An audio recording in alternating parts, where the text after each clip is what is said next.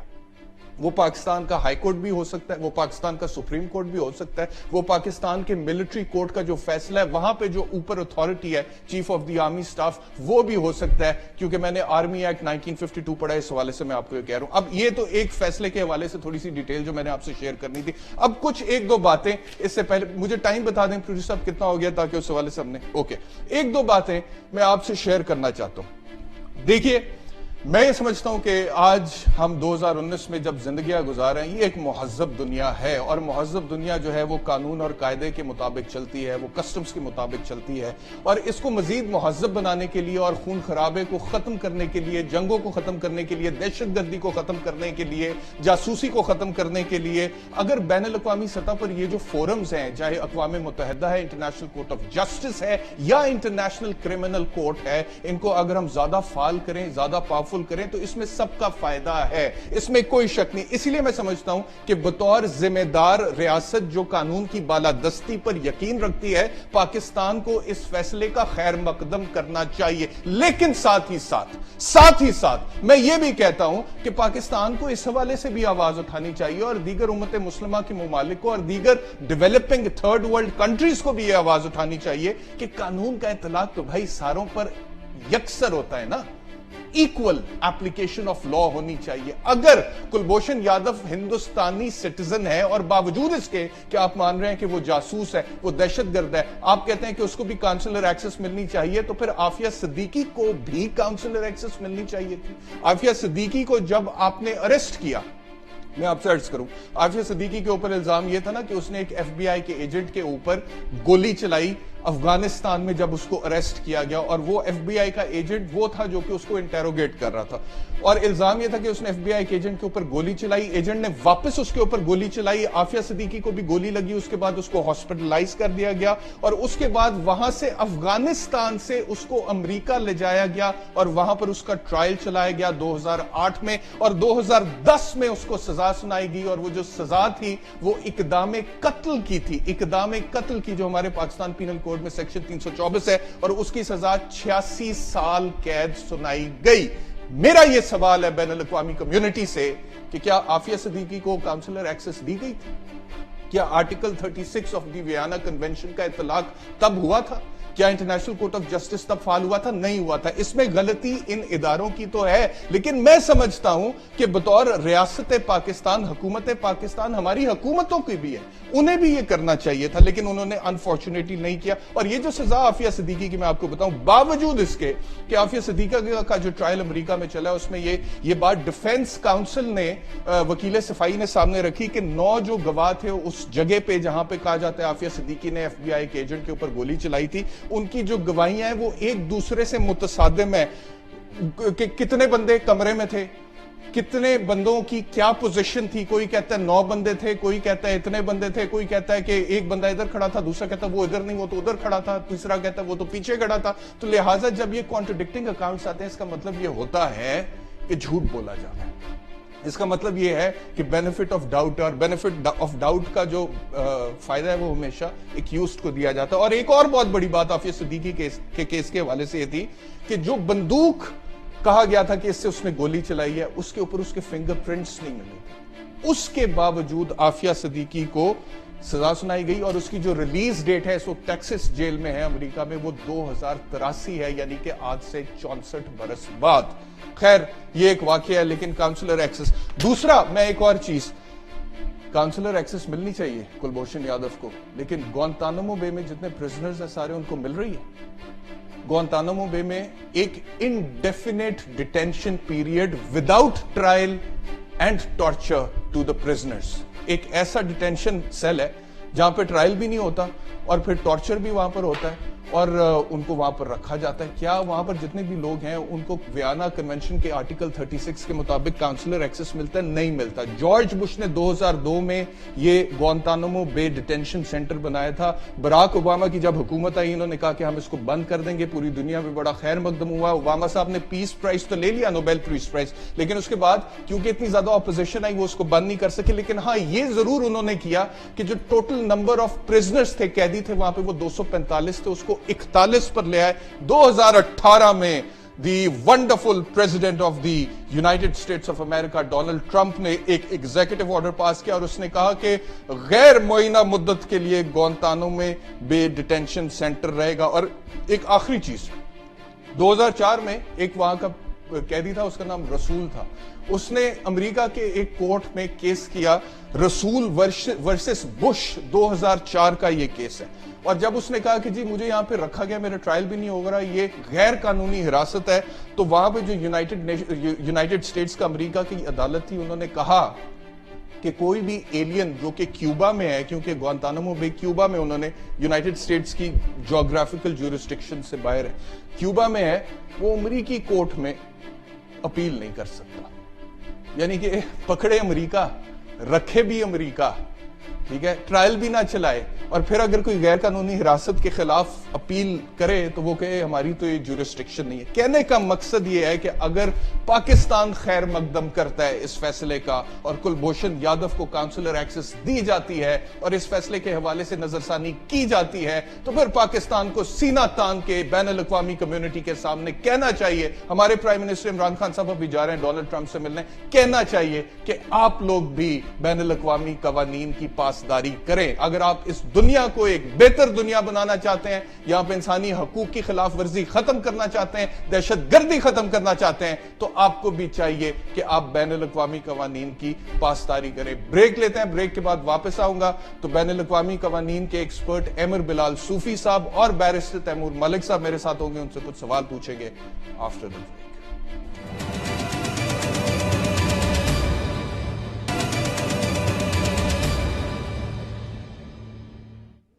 Welcome back to Right Angle. Kulbhushan Yadav کے case کے حوالے سے جو فیصلہ ہے اس پر میرے ساتھ بات کرنے کے لیے اس وقت بین الاقوامی قوانین کے ماہر بیرسٹر تیمور ملک صاحب ہیں. بیرسٹر صاحب بہت شکریہ ہمیں جوائن کرنے کے لیے. آپ اپنا تجزیہ دیجئے کہ آپ سمجھتے ہیں آج کا جو فیصلہ ہے وہ پاکستان کی جیت ہے, ہندوستان کی ہار ہے, اور آپ کیا سمجھتے ہیں کہ پاکستان کو اب اس فیصلے کی روشنی میں کیا اقدامات اٹھانے چاہیے؟ بیرسٹر احتجاج صاحب, پہلی بات thank you very much for inviting me. آپ کو اور پاکستانی قوم کو آج کی جیت مبارک ہو.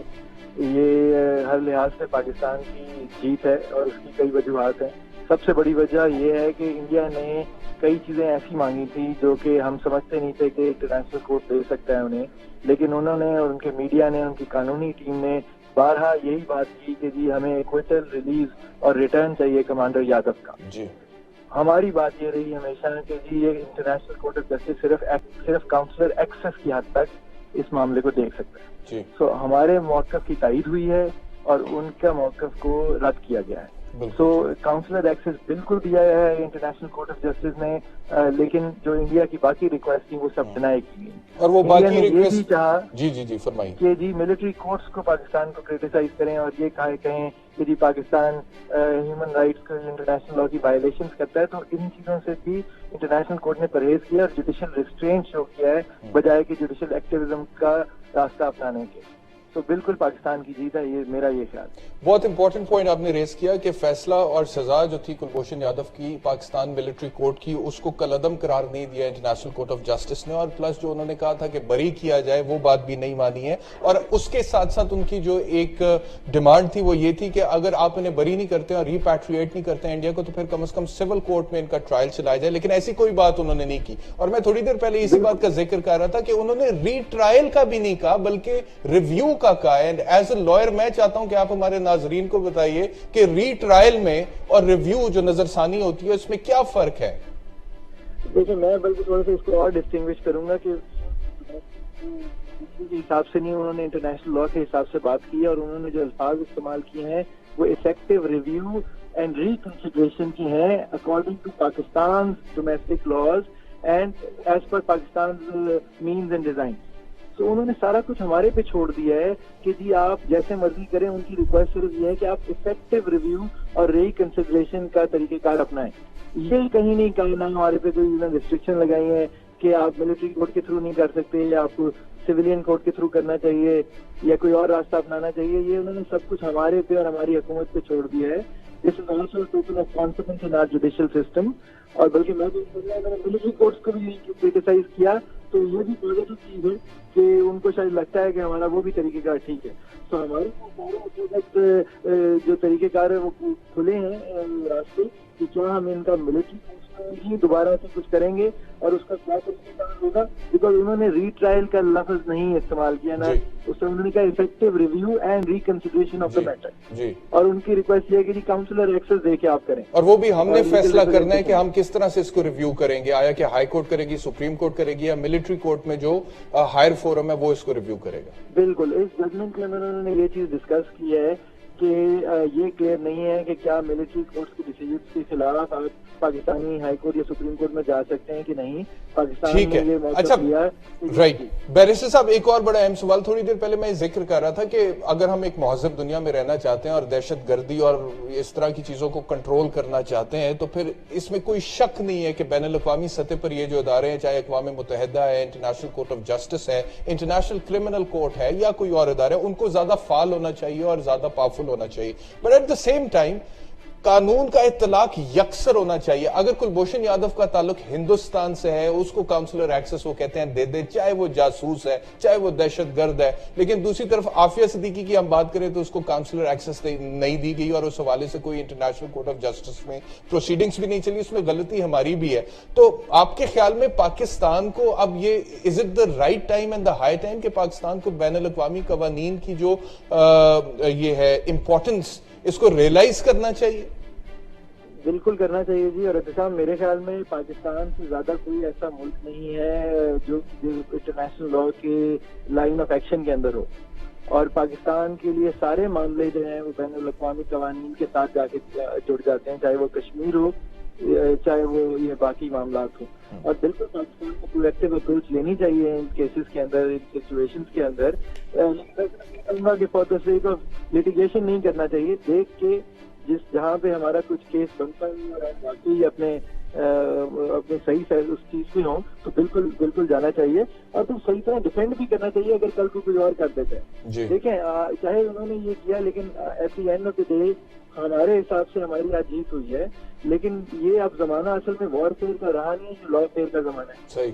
سو ہمیں یہ بالکل لا فیئر تو پھر انٹرنیشنل فورمز پہ ہی ہوگا, تو وہ ہمیں ضرور کرنا چاہیے. ٹھیک ہے. اچھا ایک اور چیز بیرسٹر صاحب کہ یہ جو آرٹیکل 36 ہے, میں جہاں تک دیکھ رہا تھا یہ جتنے بھی اس سے پہلے اس طرح کے کیسز ہوئے ہیں وہ یا اگر کسی ملک کا کوئی شہری ہو یا پھر ڈپلومیٹ ہو, اس سے کوئی اوفینس سرزد ہو جائے تو اس کے حوالے سے کاؤنسلر ایکسس کی بات ہوتی ہے. لیکن میں نے جتنا مطالعہ کیا میری نظر سے کوئی ایسا کیس اس سے پہلے انٹرنیشنل کورٹ آف جسٹس کا نہیں گزرا جہاں پر ایک جاسوس کو, ایک اسپائی کو, ایک دہشت گرد کو کاؤنسلر ایکسس کی بات دی گئی ہو. اور آج جو فیصلہ ہے اس میں آرگومنٹ یہ دیا جا رہا تھا کہ اگر آرٹیکل 36 میں یہ نہیں لکھا ہوا کہ جاسوس کو کاؤنسلر ایکسس دیا جائے گا تو یہ بھی نہیں لکھا ہوا کہ کاؤنسلر ایکسس نہیں دیا جائے گا. تو آپ سمجھتے ہیں کہ اس حوالے سے this is a unique judgment by the International Court of Justice? میں صرف صاحب یہ کہوں گا کہ انہوں نے انٹرنیشنل کورٹ آف جسٹس میں جوڈیشل ریسٹرینٹ اپنایا ہے اور انہوں نے یہ کہا ہے کہ جی ہم اس معاملے میں نہیں جا رہے کہ وہ جاسوس ہے کہ نہیں ہے, کہ اس نے ٹیررسٹ ایکٹیویٹیز پاکستان میں کی یا نہیں کی. ہم صرف یہ دیکھ رہے ہیں کہ Vienna convention on counsellor relations وہ ایکسیپشن نہیں کریٹ کرتا for people who fall in different category. تو یہ بات ہے, وہ معاملہ بالکل کہیں نہیں کیا. انہوں نے اس کے اوپر کوئی ڈبیٹ مزید نہیں کی کہ اسپائی پہ لگنا چاہیے کہ نہیں. انہوں نے کہا کہ ہر کسی پہ لگتا ہے اس جنرل سچویشن میں, لہٰذا اس معاملے میں بھی لگنا چاہیے. بیرسٹر صاحب بہت شکریہ ہمیں جوائن کرنے کے لیے, تھینک یو ویری مچ. مجھے جوائن کیا اس وقت انوار الحق کاکڑ صاحب نے, سینیٹر ہیں. کاکڑ صاحب, بلوچستان بڑا اہم صوبہ ہے پاکستان کا اور بلوچستان سے کلبھوشن یادو اریسٹ ہوا تھا. بلوچستان میں لا اینڈ آرڈر کا مسئلہ بہت پرانا ہے اور اس کے اندر کوئی شک نہیں ہے کہ آج تو ثابت ہو گیا انٹرنیشنل کورٹ آف جسٹس کے فورم پہ کہ یہ کلبھوشن یادو ہندوستان جو ہے وہ اس کے اندر شامل ہے اس انریسٹ میں. تو آپ سمجھتے ہیں کہ پاکستان کی جیت ہوئی ہے اس حوالے سے کہ ہم نے ایک انٹرنیشنل لیول میں ریکارڈ کا حصہ بنا دیا ہے کہ ہندوستان پاکستان میں انفلٹریشن کرتا ہے؟ آپ نے بالکل رائٹلی آئیڈینٹیفائی کیا. دیکھیں جی, اس میں جو سنجیدہ پہلو ہے وہ یہی ہے کہ آج اسٹیبلش جو پوائنٹ ہوا ہے وہ یہ ہے کہ ہندوستان کی ریاست as an instrument of policy terrorism کو ریجن میں یوز کر رہا ہے. یا تو کوئی نان اسٹیٹ ایکٹرز انوالو ہوئے ہوتے, اس پہ بھی کوئی نہ کوئی ایکسپلینیشن بن پاتی. لیکن جب آپ کے ریاست کے بہشت پہ ایک سرونگ آفیسر جا کر ناٹ نارمل اسپنیج, جس میں مختلف ممالک ایک دوسرے کے خلاف کرتے ہیں, لیکن ڈائریکٹ ٹیررزم کو مینج کرنے میں, ٹارگیٹ آئیڈینٹیفائی کرنے میں, فائنانس کرنے میں ایکچوئل فزیکل رول پلے کر رہا ہو اور پھر ریڈ ہینڈڈ پکڑا جائے, یہ ہیوج امبیرسمنٹ کا دن ہے ہندوستان کے لیے. ہندوستان کی وہ انٹیلیجنشیا, وہ لبرل سول سوسائٹی جو کہ سیلف ڈسپشن موڈ میں ہے کہ شاید ریجن میں سارے مسائل کا جڑ جو ہے نا پاکستان یا پاکستان کے ریاستی ادارے ہیں, ان کے لیے آئی اوپنر ہے کہ ریاست پاکستان نہیں بلکہ ہندوستان کی ریاست کے لیے بہت سنجیدہ سوالات ہیں کہ کیا ان کے ٹیکس پیئر کا جو پیسہ ہے وہ خطے میں انوسنٹ لوگوں کا خون بہانے کے لیے استعمال ہوگا, کیا اس سے خطے میں امن آئے گا, اور یہ جو خون پسینے کے عام انڈین شہری کا جو پیسہ ہے یہ کہاں استعمال ہو رہا ہے. یہ سوال ہندوستان کے اپنے باضمیر شہریوں کو اٹھانا چاہیے, کیونکہ اب یہ اسٹیبلش ہو چکا ہے, اب اس میں ٹیکس پہ کوئی ڈسپیوٹ نہیں ہے. وہ ایران والی کہانی, وہ بزنس والی کہانی, وہ سارے کے سارے جھوٹ ختم ہو چکے ہیں. اور جتنا ایکسپوز ہندوستان میرے خیال میں انٹرنیشنل کمیونٹی میں گیا ہے, ایک ریکوائرمنٹ ہمارے پارٹ پہ ہے کہ ہمیں کنسسٹنٹلی پروفاؤنڈلی یہ نیریٹو جو ہے نا اس کو بلڈ مزید کرنا چاہیے, ریپیٹ کرنا چاہیے. Repetition is very important. اور میں سمجھتا ہوں سینیٹر صاحب کہ صرف یہ اس حوالے سے نہیں, پاکستان جو ہے مسئلہ کشمیر کے حوالے سے پاکستان کو آواز اٹھانی چاہیے. واٹر ڈسپیوٹ جو ہے, پانی کا مسئلہ ہندوستان کے ساتھ, ہمارا پانی وہ روک لیتا ہے 3 دریاؤں کا, انڈس کا, چناب کا, جیلم کا, وہاں پہ ڈیم بنائی جا رہے ہیں اور کوئی انہیں پوچھنے والا نہیں ہے. تو اس حوالے سے بھی ہمیں انٹرنیشنل لا کی جو ریلیونٹ پروویژنز ہیں ان کو انووک کرنا چاہیے. ایک چیز کی میں سمجھتا ہوں کہ انڈیا کو آپ کو داد دینی پڑے گی کہ ایک بندہ ان کا پاکستان نے پکڑا ہے, وہ بھی وہ بندہ جو پاکستان میں آ کے جاسوسی کر رہا تھا, دہشت گردی کر رہا تھا, اور وہ کدھر پہنچے ہیں. لیکن کاکڑ صاحب یہ سوال میرا آپ سے ہے بطور member of the government right now کہ کشمیر میں کتنے معصوم کشمیری جو ہیں ان کا روزانہ کی بنیاد پہ قتل عام ہوتا ہے. برہان وانی شہید کی مثال ہمارے سامنے ہے, پیلٹ گن سے ان کو نشانہ بنایا جاتا ہے. لیکن کتنی دفعہ ہوا ہے کہ ریاست پاکستان نے ان باتوں کو انٹرنیشنل کمیونٹی کے سامنے اٹھایا اور ان فورمز پر کیسز فائل کیے ہوں, جیسے یادو کا کیس ہندوستان نے کیا. میں کوئی لٹی لپٹی لگائے بغیر آپ کے ساتھ اگری کرتے ہوئے سمجھتا ہوں اس کو فردر لے جاتے ہوئے کہ ہمیں اپنی emotional, intellectual, political, diplomatic investment Kashmir cause میں فردر کرنی چاہیے. کشمیر اگر کوئی یہ سمجھتا ہے کہ اٹس اے لاسٹ کاز تو وہ اپنے آپ کو دھوکہ دے رہے ہیں. یہ قوموں کی زندگیوں کے وہ واقعات ہیں جو کہ ہزار سال تک اسٹرگل کرتے ہیں. کشمیر کی جو آئیڈینٹی ہے, کشمیر کی جو فریڈم کی اسٹرگل ہے, وہ سینکڑوں سال پرانی ہو چکی ہے اور شاید اس میں اور بھی لمبے عرصے تک چلنا ہے. اگر یہ ملٹری مائٹ کے ذریعے کوئی سمجھتا ہے کہ یہ ایونچوئل ریالٹی, پولیٹیکل ریالٹی اس ریجن کی ہو گئی ہے تو وہ خود کو دھوکہ دے رہا ہے. یہ برہمن جس انداز میں سوچ رہے ہیں اس کو کنسسٹنٹلی ریزسٹ کرنا چاہیے. اور ریزسٹنس کے بہت سارے نیوانسز ہیں, بہت سارے پہلو ہیں, اور آئی اگری ود یو کہ ہمیں مختلف چھوٹے سے چھوٹا قدم اور بڑے سے بڑا قدم ان سب کو ویلیو کرنا چاہیے اور بہت فور فرنٹ پہ آ کے اس پہ کھیلنا چاہیے. بہت شکریہ سینیٹر انوار اللہ کاکڑ صاحب. جاتے بریک پر جانے سے پہلے آخری بات میں یہ کہوں گا کہ یہ واقعی میں لمحہ فکریہ ہے. میں اپیل کرتا ہوں اس وقت اس پروگرام کے توسط سے پرائم منسٹر آف پاکستان سے, chief of the army staff سے میں اپیل کرتا ہوں, اور دیگر جتنے بھی جو مقتدر حلقوں میں لوگ بیٹھے ہوئے سب سے میں اپیل کرتا ہوں کہ سر یہ انٹرنیشنل لا جو ہے ہمیں اس کا فائدہ اٹھانا چاہیے. ایک کلبھوشن یادو کو لے کے جو کہ جاسوس ہے, دہشت گرد ہے, Hindustan international Court of Justice میں پہنچ گیا ہے, کتنی دیر وہاں پہ مقدمہ لڑا ہے, اپنے وکیل کھڑے کیے ہیں, اور اس کے بعد ایک فیصلہ آتا ہے. ہمارے کشمیر میں لوگوں کا روزانہ کی بنیاد پر قتل عام ہوتا ہے, اور ابھی تک ہم انٹرنیشنل کرمنل کورٹ میں کیوں نہیں گئے؟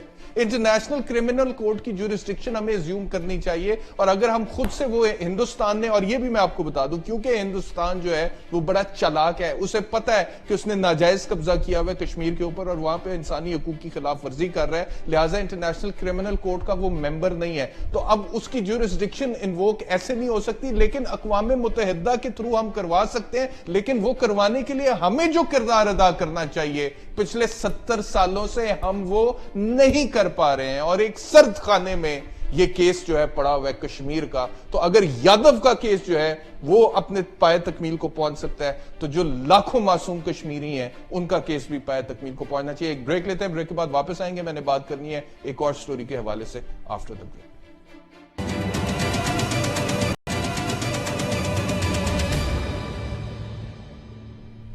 Welcome back to Right Angle. خواتین اور زیادہ بات کرتے ہیں ایک لوکل ایشو کی. کل لاہور میں بہت تیز بارش ہوئی, اور اتنی زیادہ بارش ہوئی کہ اس کے نتیجے میں لاہور کی جو سڑکیں تھیں وہ نالے اور ندیوں کا منظر پیش کرنے لگی.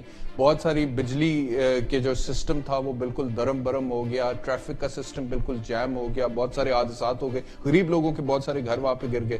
تو یہ سب کچھ جب ہو رہا تھا تو پھر ہمارے جو پنجاب کے وسیم اکرم پلس عثمان بزدار صاحب ہیں, وہ کچھ لڑکیوں کو لفٹ دیتے ہوئے جو ہے پکڑے گئے. میرا مطلب ہے کہ لفٹ دیتے ہوئے ان کی ویڈیو بن گئی, اور وہ ویڈیو اور بھی کسی نے نہیں بنائی, وہ اپنے شہباز گل صاحب نے بنائی, the chief spokesperson to CM Punjab. کیونکہ جو بھی عثمان بزدار صاحب کرتے ہیں وہ چیف سپوکس پرسن صاحب اس کو تشہیر کرتے ہیں اور بتاتے ہیں دیکھو پنجاب والوں 10 کروڑ کی آبادی کا صوبہ ہے, ہمیں کتنا اچھا تم لوگوں کو چیف منسٹر ملا ہے, اور ایسا چیف منسٹر کہاں ملے گا. میں پہلے آپ کو شارٹ دکھاتا ہوں, یہ دیکھیے. آپ کو پہنچانا ہے, گاڑی بٹھا رہے ہیں, آپ پیچھے جائیں, آپ لوگ پیچھے ہو جائیں.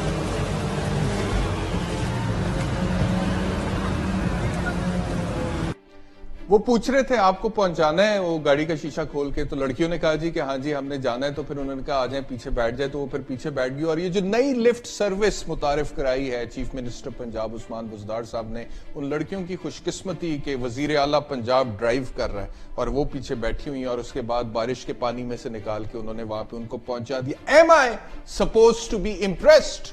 کیا مجھے متاثر ہونا چاہیے؟ اگر ہونا چاہیے اس بنیاد پہ تو پھر تو شاید مجھے شہباز شریف صاحب سے متاثر ہو جانا چاہیے تھا, کیونکہ جب تب لاہور میں بارش ہوتی تھی یا سیلاب آتا تھا تو شہباز شریف تو وہ لمبے لمبے بوٹ پہن کر جو ہے بیچ میں کود جاتے تھے پانی کے. اور یہ تصویریں آپ دیکھیں, یہ آپ دیکھ رہے ہیں, یہ شہباز شریف صاحب نے لمبے بوٹ پہنے ہوئے اور وہ پانی کے اندر ہے. لیکن اس ٹائم پہ بہت سارے لوگ میاں شہباز شریف کے اوپر یہ تنقید کرتے تھے کہ یہ آپٹکس ہیں, یہ ڈرامے بازی ہیں. ایک جگہ پہ میاں شہباز شریف صاحب موٹر سائیکل پر بیٹھ کے بھی جا رہے ہیں.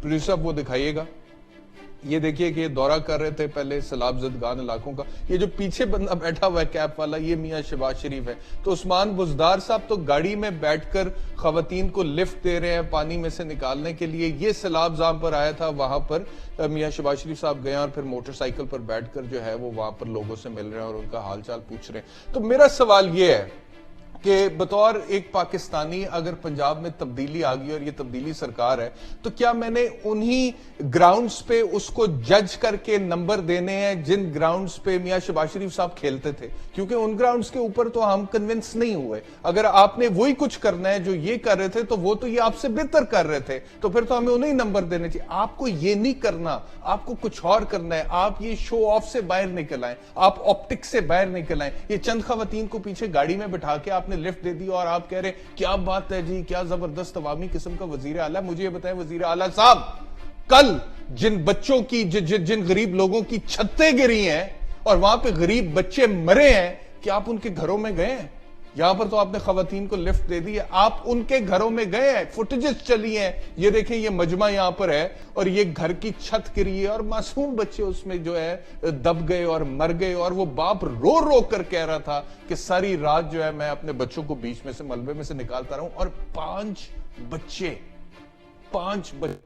وہ میں صدر اوباما کا انٹرویو سن رہا تھا حال ہی میں, تو وہ اپنی بیٹیوں کے بارے میں بات کر رہے تھے. تو صدر اوباما نے کہا کہ آپ کے جو بچے ہوتے ہیں وہ ایسی ہوتا ہے کہ آپ کی جسم کے باہر آپ کا دل دھڑک رہا ہے, your heart beating out side your body.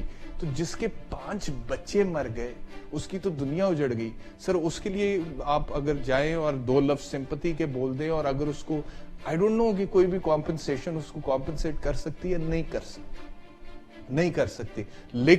لیکن اگر یہ ہو کہ اس کو کوئی تھوڑے بہت پیسے مل جائیں اور وہ دوبارہ ایسی کوئی چھت بنا لے, ایسا کوئی گھر بنا لے جو کہ بارش کے آنے سے نہ گرے, تو ہو سکتا ہے کہ اس کے باقی کے گھر والے جو ہیں وہ محفوظ طریقے سے اپنی باقی کی زندگی گزار لے. تو یہ ایک بہت بڑی چیز ہے جو میں سمجھتا ہوں کہ اس کے اوپر سوچنا چاہیے. اور دوسری بات میں سمجھتا ہوں کہ وزیر اعلیٰ پنجاب عثمان بزدار صاحب سے میرا سوال یہ ہے کہ واسا کتنا ایکٹیو تھا سر. آپ chief executive of the province ہیں, آپ کے نیچے پورے پنجاب کی بیوروکریسی ہے, سارے محکمے ہیں, سارے منسٹرز ہیں, سارے بیوروکریٹس ہیں, سارے سول سرونٹس ہیں, سارے ڈپارٹمنٹس ہیں. آپ واسا سے آپ نے پوچھا کہ واسا نے کتنی جگہوں سے پانی جو ہے وہ نکالا ہے, کتنی سڑکیں جو پوش علاقے تھے لاہور کے وہاں پہ بالکل سڑکیں جو ہیں وہ چھپ گئی تھیں اور وہ ایسے جیسے ندی نالا بنا ہوا تھا. تو جو وہ دوسرے علاقے ہیں جہاں پہ غریب لوگ رہتے ہیں, جہاں پہ نکاسی کا صحیح سسٹم نہیں ہے, جہاں پہ نالیاں نہیں ہے, ان کا کیا حال ہوا ہوگا اور دیہاتی علاقوں کا کیا حال ہوتا ہوگا. ابھی تو آپ نے لاہور میں بیٹھ کے یہاں پہ چند خواتین کو لفٹ دے دی ہیں, جنوبی پنجاب میں اگر اس طرح کی بارش ہو جائے تو وہاں پر کیا ہوگا. Sir it is high time کہ آپ اب پلاننگ کریں, اس پلاننگ کو پھر عملی جامہ پہنائیں. اور لاہور کو میاں شہباز شریف صاحب تو کہتے تھے نا کہ ہم نے پیرس بنا دیا ہے, لیکن اس میں کوئی شک نہیں ہے کہ کسی حد تک لاہور میں بہت زیادہ ڈیولپمنٹ بھی ہوئی ہے. آپ تو دعویٰ ہی نہیں کر رہے سر, انہوں نے دعویٰ کر کے کچھ نہ کچھ کیا لیکن پیرس نہیں چلو بنا. میں کہتا ہوں یہ بات درست ہے اور اس حوالے سے میاں شہباز شریف کے اوپر تنقید بھی بہت زیادہ ہے کہ ڈیولپمنٹ کے اوپر بہت خرچہ کر دیا. آپ کہتے تھے کہ ہم ایجوکیشن پہ خرچ کریں گے, ہم ہیلتھ پہ خرچ کریں گے, ہم ڈیولپمنٹ پہ نہیں خرچ کریں گے. آپ نے تو ایجوکیشن کا بجٹ کم کر دیا پہلے کی نسبت, آپ نے ہیلتھ کا بجٹ بھی کم کر دیا ہے. عثمان بزدار صاحب یہ کیا ہو رہا ہے آپ کی ناک کے نیچے؟ اگر آپ یہ سمجھتے ہیں کہ چند خواتین کو, بارش میں پھنسی خواتین کو لفٹ دینے سے میں آپ کی تعریف کروں گا یا پنجاب کے عوام کہیں گے کہ ہمارا وزیر اعلیٰ بڑا زبردست ہے, تو ایسا نہیں ہو سکتا. چاہے ڈاکٹر شہباز گل جو مرضی کہتے رہیں, جتنے مرضی ڈرامے کرتے رہیں, ایسا نہیں ہو سکتا. بہت شکریہ آج کا پروگرام دیکھنے کے لیے. انشاءاللہ کل تو نہیں اگلے ہفتے آپ سے دوبارہ ملاقات ہوگی. اپنا خیال رکھیے. اللہ حافظ.